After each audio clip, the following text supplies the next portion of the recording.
भोले बाबा के अभिनंदन करसन।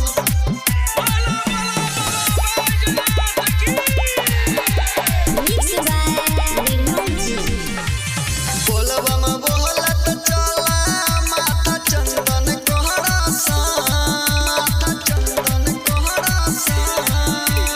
बोलबम बोलत चला माथा चंदन कोहरासन।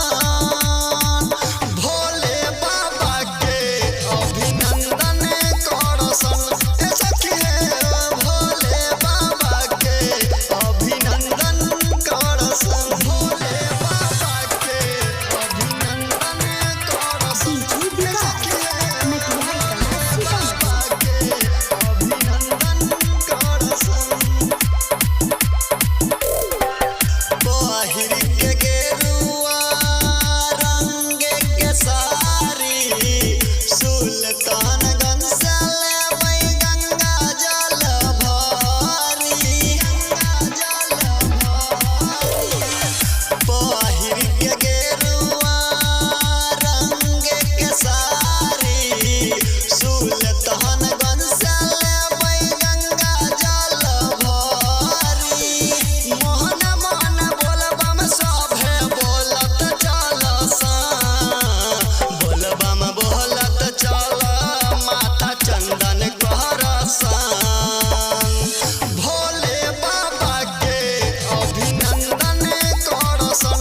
ए सखी हे भोले बाबा के अभिनंदन करसन। भोले बाबा के अभिनंदन करसन। ए सखी हे बाबा के अभिनंदन करसन।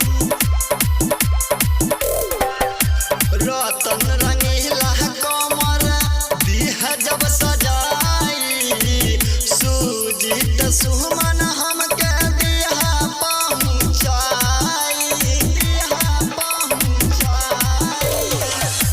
रतन रंगीला कमर दीह जब सजाई, सुजीत सुमन हमके दिहा पहुँचाई। कुंदन के मन आब धन धन करेला। बोलबम बोलत चला माथा चंदन करसन। भोले बाबा के अभिनंदन करसन। ए सखी हो डमरू वाला के अभिनंदन करसन। presented by NKR Entertainment Gamharia।